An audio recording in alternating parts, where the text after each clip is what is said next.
1 ವರ್ಷ ಆಗಿದೆ ನನಗೆ ಸಂಸದನಾಗಿ. ನೀವೆಲ್ಲರೂ ಹೇಳ್ತೀರಾ 1 ವರ್ಷ.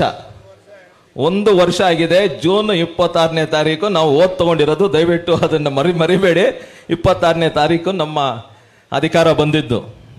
ಈ 1 ವರ್ಷದಲ್ಲಿ ನಾನು ಏನೇನು ಕೆಲಸ ಮಾಡಬೇಕಾಗಿತ್ತೋ, ಡೆಲ್ಲಿಯಲ್ಲಿ ಏನೇನು ಯಾರ್ಯಾರು ಪರಿಚಯ ಮಾಡ್ಕೋಬೇಕಾಗಿತ್ತೋ ಎಲ್ಲ ಅದು ಪರಿಚಯ ಮಾಡಿಕೊಂಡು, ಏನು ನನ್ನ ಕೆಪಾಸಿಟಿಯಲ್ಲಿ ಏನು ಬರುತ್ತೆ, JJM ಅಂತ ಏನು ಬರುತ್ತೋ, ರೈಲ್ವೇಸ್ ಬರುತ್ತೋ, ಮತ್ತು ನ್ಯಾಷನಲ್ ಹೈವೇಸ್, ಈ 3 ಕಾರ್ಯಕ್ರಮಗಳಲ್ಲಿ ಏನು ಒಂದು ರೋಡ್ ಓವರ್ ಬ್ರಿಡ್ಜಸ್ ಅಂತ ರೈಲ್ವೆ ಸೇತುವೆ ಏನು ಅಂತಾರೋ 5 ಸೇತುವೆಗಳು ತಂದಿದ್ದೀನಿ ಈ 1 ವರ್ಷದಲ್ಲಿ.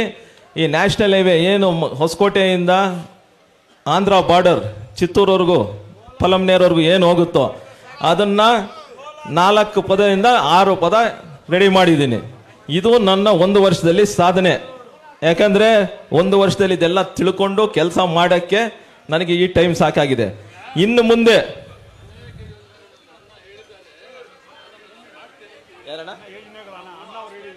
ಬೇರೆ ಯೋಜನೆಗಳು ಏನು ಏನಿದೆಯೋ, KIDB ಏನು ಒಂದು ಅಕ್ವೈರ್ ಮಾಡ್ಕೊಳ್ತಾ ಇರೋ ನಮ್ಮ ವೆಂಕಟೇಶ್ವರ ರೆಡ್ಡಿ ಏನು ಅದರಲ್ಲಿ, ಮತ್ತೆ BGML ಲ್ಯಾಂಡಲ್ಲಿ ಏನು ಇಂಡಸ್ಟ್ರೀಸ್ ಬರಬೇಕಾಗಿತ್ತು, ಆಲ್ರೆಡಿ ನಾನು ಕುಮಾರಣ್ಣ ಜೊತೆ ಮಾತಾಡಿ ಯಾವ ಫ್ಯಾಕ್ಟ್ರಿ ಇಲ್ಲಿ ತರಬೇಕು ಎಂದು ಯೋಚನೆ ಮಾಡಿ ಆ ಸಿದ್ಧತೆ ಒಂದು ಮಾಡ್ತಾ ಇದ್ದೀವಿ.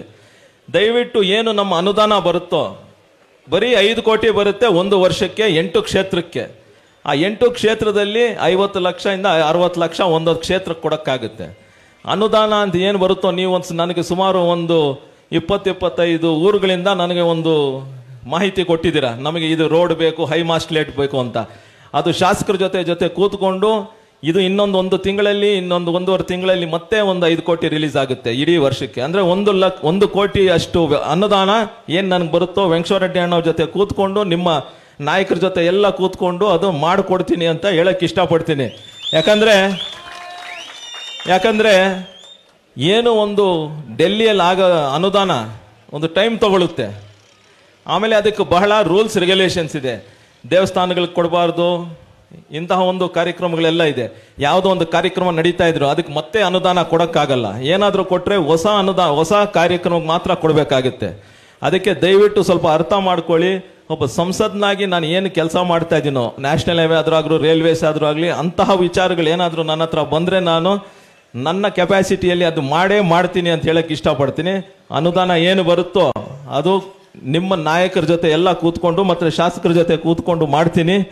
ಏನು ಏನು ಇವತ್ತು ಈ ಕಾರ್ಯಕ್ರಮ ನಡೆಯುತ್ತೋ, ಈ ಕಾರ್ಯಕ್ರಮ ನಾನು ಒಂದು ಹೇಳಕ್ಕೆ ಇಷ್ಟಪಡ್ತೀನಿ. ಎಲ್ಲರೂ ಇಲ್ಲಿ ಕಾರ್ಯಕರ್ತರೆ, ಎಲ್ಲರೂ ಇಲ್ಲಿ ನಾಯಕರೇ. ಏನು ಒಂದು ಚುನಾವಣೆ ಬರುತ್ತೋ ಒಗ್ಗಟ್ಟಾಗಿ ಕೆಲಸ ಮಾಡಿದ್ರೆ ನಾವು ಚುನಾವಣೆಗೆ ಗೆಲ್ತೀವಿ. ಅವ್ರಿಗೆ ಸೀಟ್ ಕೊಟ್ಟರು, ಇವ್ರಿಗೆ ಸೀಟ್ ಕೊಟ್ಟರು, ನನಗೆ ಕೊಡಲಿಲ್ಲ ಅಂತಹ ಒಂದು ಭೇದ ಭಾವ ಇಡ್ಕೊಳ್ಬೇಡಿ. ದಯವಿಟ್ಟು ಒಗ್ಗಟ್ಟಾಗಿ ಕೆಲಸ ಮಾಡಿ. ಯಾವುದಾದ್ರೂ ಸೀಟ್ ಕೊಡಬೇಕಂದ್ರೆ ಬರೀ ಒಬ್ರಿಗೆ ಮಾತ್ರ ಕೊಡುತ್ತೆ ಪಕ್ಷದ ವತಿಯಿಂದ. ಒಗ್ಗಟ್ಟಾಗಿ ಕೆಲಸ ಮಾಡಿ. ಆ ಸೆಲೆಕ್ಷನ್ ಮಾಡೋ ಮುಂಚೆ ಸ್ವಲ್ಪ ಅಸಮಾಧಾನ ಇರುತ್ತೆ. ಸೆಲೆಕ್ಷನ್ ಆದಮೇಲೆ JDS ಪಕ್ಷ ಅಷ್ಟೇ, ಅದೊಂದೇ. ಯಾರು ಕ್ಯಾಂಡಿಡೇಟು ಅಂತಲ್ಲ, ಕ್ಯಾಂಡಿಡೇಟು JDS ಪಾರ್ಟಿ. ದಯವಿಟ್ಟು ಇದನ್ನು ಇಟ್ಕೊಂಡು ನೀವು ಕೆಲಸ ಮಾಡಿ. ಮುಂದಿನ ಚುನಾವಣೆಯಲ್ಲಿ ಗ್ಯಾರಂಟಿ ನಾವು 2028 ಕುಮಾರಣ್ಣನ ಮುಖ್ಯಮಂತ್ರಿಯಾಗಿ ನೋಡಬೇಕು. ಅದು ನಿಮ್ಮಿಂದ ಸಾಧ್ಯ. ಅದು ಆಗಬೇಕಂದ್ರೆ ಇವಾಗ ನಿಖಿಲ್ ಕುಮಾರಸ್ವಾಮಿ ಅವ್ರು ಏನು ಕಾರ್ಯಕ್ರಮ ಮಾಡ್ತಾರೋ ಅದಕ್ಕೆ ಶಕ್ತಿ ತುಂಬಬೇಕಾಗಿತ್ತು ನಾವೆಲ್ಲ.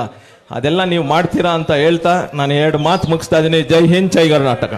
ನಾನು 86 kg ಇದ್ದವಳು 71 kg ಬಂದಿದ್ದೀನಿ. ವಯಸ್ಸಾದ್ಮೇಲೆ ಸ್ಮಾರ್ಟ್ ಆಗಿ ಕಾಣ್ತೀರಾ ಅಂದ್ರೆ ಜಿನ್ನಿ. 126 kg ವೇಟ್ ಇದೆ. ನಾವು ಈಗ 114 kg ಲೆಕ್ಕ ಬಂದಿದ್ದೀವಿ. ಯಾವುದೇ ಸೈಡ್ ಎಫೆಕ್ಟ್ ಆಗಿಲ್ಲ. 84ರಿಂದ 50 kg ಬಂದೆ. ಆಮೇಲೆ ಸಣ್ಣಗೆ ಫಿಟ್ ಆಗಿದ್ದೀನಿ. ಅದಕ್ಕೆ ನಾನು ಯೂಸ್ ಮಾಡ್ತಾ ಇರೋದು ಜೀನಿ ಸ್ಲಿಮ್. 84ರಿಂದ 50 kg ಬಂದೆ. ಆಮೇಲೆ ಸಣ್ಣಗೆ ಫಿಟ್ ಆಗಿದ್ದೀನಿ. ಅದಕ್ಕೆ ನಾನು ಯೂಸ್ ಮಾಡ್ತಾ ಇರೋದು ಜೀನಿ ಸ್ಲಿಮ್. ಸಣ್ಣ ಆಗಕ್ಕೆ ಜೀನಿ ಸ್ಲಿಮ್ ಯೂಸ್ ಮಾಡದೆ ಹೆಲ್ದಿನೂ ಅದೇ. ನೀವು ಸಣ್ಣ ಆಗ್ಬೇಕಾ, ಹೆಲ್ದಿ ಆಗ್ಬೇಕಾ? ಹಾಗಿದ್ರೆ ಜೀನಿ ಸ್ಲಿಮ್ ಯೂಸ್ ಮಾಡಿ. ಸಣ್ಣ ಆಗೋದಕ್ಕೆ ಯಾವುದೋ ಪ್ರಾಡಕ್ಟ್ ಹೇಳ್ತಾ ಇದ್ದಾಳೆ, ಏನಾದರೂ ಸೈಡ್ ಎಫೆಕ್ಟ್ಸ್ ಇದೆ ಅಂತ ಯೋಚನೆ ಮಾಡ್ತಾ ಇದ್ದೀರಾ? ಖಂಡಿತ ಇಲ್ಲ. ಯಾಕಂದ್ರೆ ಇದು ಕೆಮಿಕಲ್ ಫ್ರೀ. ಸಣ್ಣ ಆಗಬೇಕು ಅಂದರೆ ಜೀನಿ ಸ್ಲಿಮ್ ಯೂಸ್ ಮಾಡಿ. ಹೆಚ್ಚಿನ ಮಾಹಿತಿಗೆ ಕೆಳಗೆ ಡಿಸ್ಪ್ಲೇ ಆಗ್ತಿರೋ ನಂಬರ್ಗೆ ಕಾಲ್ ಮಾಡಿ.